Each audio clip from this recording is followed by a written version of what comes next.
అలాగే భారతదేశం మొత్తంలో ఎక్కడా లేని విధంగా ఆయన ఒక ఎనర్జీ పాలసీని తీసుకొచ్చి రెన్యూబుల్ ఎనర్జీ అంటే గ్రీన్ ఎనర్జీని హైయెస్ట్ గ్రీన్ ఎనర్జీని ఆంధ్ర రాష్ట్రంలోనే పెట్టే విధంగా ఆయన ఒక మాస్టర్ ప్లాన్ చేసి ఎంతోమంది పెట్టుబడిదారుల్ని మీకు రిలయన్స్ దగ్గర నుంచి జిందాల్స్ దగ్గర నుంచి అదానీస్ దగ్గర నుంచి ఎంతోమందిని పెట్టుబడులకి గ్రీన్ ఎనర్జీలో పెట్టే విధంగా కూడా ఆయన తీసుకురావడం జరిగింది.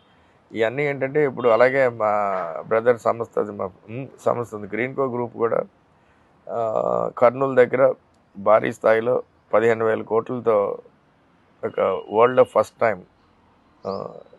ఏంటిది integrated pump storage green energy power plant అని పెట్టడం ఫస్ట్ టైం ప్రపంచంలో ఆ స్థాయిలో ఆ స్కేల్లో పెట్టడం అది మన ఆంధ్ర రాష్ట్రంలోనే పెడుతున్నారు. అలాంటివి మన రాష్ట్రంలో ఇంకా 5-6 రాబోతున్నాయి. అవన్నీ కూడా జగన్ గారి రూపకల్పన వల్లే, జగన్ గారు ఇచ్చే ప్రోత్సాహం వల్లే. సో ఎప్పుడైతే మీకు అంత రెన్యూబుల్ ఎనర్జీ ప్రొడక్షన్లోకి వస్తుందో దాని ఆధారిత అంటే కరెంట్ గ్రీన్ ఎనర్జీ ఆధారిత మ్యానుఫ్యాక్చరింగ్ ఇండస్ట్రీస్ అన్నీ కూడా ఈ కోస్ట్ లైన్ అంతా రావడానికి ఎంకరేజింగ్గా ఉండడానికి మనకు అనువైన ప్రాంతం కింద ఉంటుందన్నమాట. సో ఇప్పుడు మీకు ముఖ్యంగా ఏమి ఎక్స్పోర్ట్ చేయాలన్నా యూరోప్కి కానీ యుఎస్కి కానీ జపాన్కి కానీ ఈ అడ్వాన్స్డ్ కంట్రీలకి కొత్తగా కార్బన్ ట్యాక్స్ అని వేయడం జరిగింది. సో ఆ కార్బన్ ట్యాక్స్ లేకుండా కాంపిటేటివ్గా ప్రొడక్షన్ చేసి పంపించాలంటే ఆంధ్ర రాష్ట్రం ఈ గ్రీన్ ఎనర్జీ వలన ఆంధ్ర రాష్ట్రం అంటే గ్రీన్ ఎనర్జీ ప్లస్ ఈ పోర్ట్స్ వలన చాలా అనువైన ప్రాంతం అవుతుంది. రాబోయే రోజుల్లో భారీ స్థాయిలో పెట్టుబడులు వచ్చి ఈ ప్రాంతం అంతా అభివృద్ధి చెందుతుంది.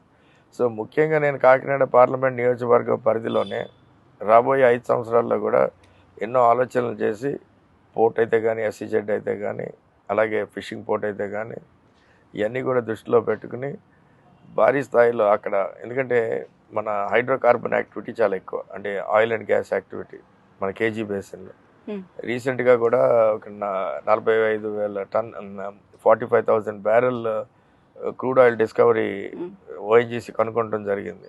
సో అది కూడా ప్రొడక్షన్లోకి వస్తుంది. అలాగే మా గ్రీన్కో సంస్థ 15,000 కోట్లు పెట్టుబడి పెట్టబోతుంది కాకినాడ ప్రాంతంలో. ఎందుకంటే నాగార్జున ఫెర్టిలైజర్స్ని ఎక్వైర్ చేసాం, అలాగే స్పెక్ట్రమ్ పవర్ ప్లాంట్ని ఎక్వైర్ చేసాం. సో ఇవన్నీ దృష్టిలో పెట్టుకుని రాబోయే 5 సంవత్సరాల్లో ఒక 40-50 వేల కోట్ల పెట్టుబడులతో ఆ ప్రాంతాన్ని అభివృద్ధి చేయడం వల్లనే అక్కడే బోర్డు ఉద్యోగ అవకాశాలు పెరుగుతాయి. ఇవాళ జగన్ గారు ఈ పోర్ట్స్ని ఫిషింగ్ పోర్ట్స్ అండ్ సీ పోర్ట్స్ని స్టార్ట్ చేయడం వలన సెంట్రల్ గవర్నమెంట్ కూడా ఒక 70,000 కోట్లని రోడ్లకి డబ్బులు ఫండింగ్ ఇవ్వడం జరిగింది.